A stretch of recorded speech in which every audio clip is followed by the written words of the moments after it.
ആഗോള അയ്യപ്പ സംഗമത്തിൽ പങ്കെടുക്കാൻ പോകുന്ന മലബാർ ദേവസ്വം ബോർഡിലെ ജീവനക്കാർക്ക് ദേവസ്വം ഫണ്ടിൽ നിന്നും യാത്രാപ്പടി വാങ്ങാമെന്ന ഉത്തരവ് ഹൈക്കോടതി സ്റ്റേ ചെയ്തു.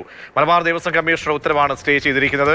ബിനിലുണ്ട്. ബിനിൽ, ഈ കേസ് നേരത്തെ ഹർജിയൊക്കെ പരിഗണിക്കുന്ന സമയത്ത് സർക്കാരും ദേവസ്വം ബോർഡ് നൽകിയ ഒരു ഉറപ്പുണ്ടായിരുന്നു. ആ ഉറപ്പിനൊക്കെ വിരുദ്ധമായിട്ടാണ് മലബാർ ദേവസ്വം കമ്മീഷണർ ഭാഗത്തു നിന്നും ഒരു ഉത്തരവ് വരുന്നത്.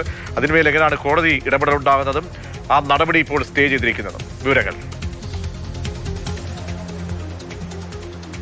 പ്രതീക്ഷ, നമ്മുടെ ദേവസ്വം ബോർഡിലെ പ്രധാനപ്പെട്ട ഉദ്യോഗസ്ഥരൊക്കെ മനസ്സിലാക്കേണ്ട ഒരു പ്രധാനപ്പെട്ട കാര്യം എന്നത് ദേവസ്വത്തിന്റെ മാനുവലിൽ തന്നെ പറയുന്ന ഒരു പ്രധാനപ്പെട്ട വസ്തുത എന്നത് ദേവസ്വത്തിന്റെ പണം അത് ദൈവത്തിന് മാത്രമുള്ളതാണ്. അതായത് ആ സംവിധാനം നടത്തുന്നതിന് വേണ്ടി മാത്രമേ ചെലവഴിക്കാൻ കഴിയൂ എന്നത് കൃത്യമായി രേഖപ്പെടുത്തിയിട്ടുള്ള നിയമമാണ് നമ്മുടെ ഇവിടെയുള്ളത്.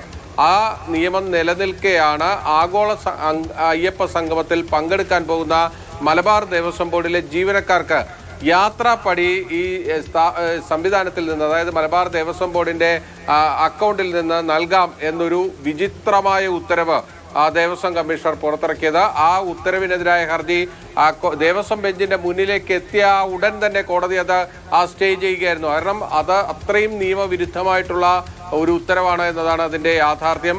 യഥാർത്ഥത്തിൽ ഈ മലബാർ ദേവസ്വം ബോർഡ് കമ്മീഷണറൊക്കെ അവിടുത്തെ നിയമം കൂടി ഒന്ന് പരിശോധിക്കേണ്ടത് ഒരു പ്രധാനപ്പെട്ട കാര്യമാണ്. ഇത് പലപ്പോഴും ഈ ഏത് ദേവസ്വം ബോർഡിന്റെയും പല ഉദ്യോഗസ്ഥരും ഇതൊന്നും മനസ്സിലാക്കാതെ ചെയ്യുമ്പോഴാണ് കോടതിക്ക് ഇത്തരത്തിൽ ഇടപെടേണ്ടിയും വരുന്നത്. സർക്കാർ നേരത്തെ തന്നെ പറഞ്ഞിട്ടുള്ളതാണ്, ഈ ആഗോള അയ്യപ്പ സംഗമത്തിന് ഹൈക്കോടതിയുടെ തന്നെ അനുമതി കിട്ടാനുള്ള ഒരു കാരണം അത് ദേവസ്വം പണം അതിന് ഉപയോഗിക്കുന്നില്ല, സർക്കാരിന്റെ പണവും ഉപയോഗിക്കുന്നില്ല എന്ന് സർക്കാരും ദേവസ്വം ബോർഡും വന്ന് ഹൈക്കോടതിയിൽ പറഞ്ഞതുകൂടി ഒരു കാരണമാണ്. അതൊക്കെ നിലനിൽക്കുകയാണ്. ഇതുമായിട്ട് അതായത് ഈ ദേവസ്വത്തിന് വേണ്ടിയുള്ള ഒരു പ്രത്യേക ബെഞ്ചുണ്ട്. ആ ബെഞ്ചിന്റെ മോണിറ്ററിംഗ് കൃത്യമായിട്ട് വേണം, അല്ലെങ്കിൽ തോന്നുംപടി ആയിരിക്കും കാര്യങ്ങൾ നടക്കുക. കാരണം ഭക്തരുടെ പണമാണത്, ഭക്തർ സമർപ്പിക്കുന്ന പണമാണ്.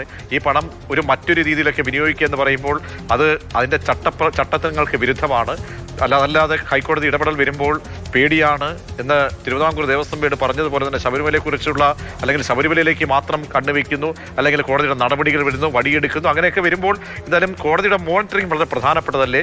ഇത് കൃത്യമായ ഒരു മെസ്സേജ് അല്ലേ ഈ നടപടിയിലൂടെ, ഉത്തരവിലൂടെ ഉണ്ടായിരിക്കുന്നത്? ബിനിൽ,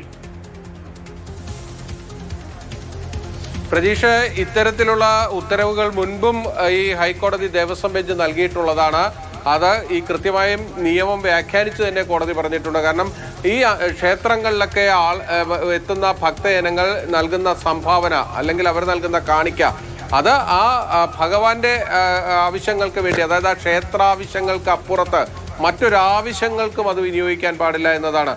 അതായത് നമ്മുടെ ഒരു സങ്കല്പം എന്നത് ഈ ഡയറ്റി ഒരു മൈനറാണ് എന്നതാണ്.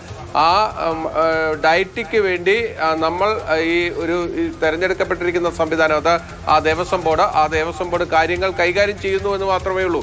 അവിടെ നിന്നുള്ള പണമെടുത്ത് ഇവർക്ക് തോന്നിയ പോലെ മറ്റാവശ്യങ്ങൾക്ക് ഉപയോഗിക്കാൻ കഴിയില്ല.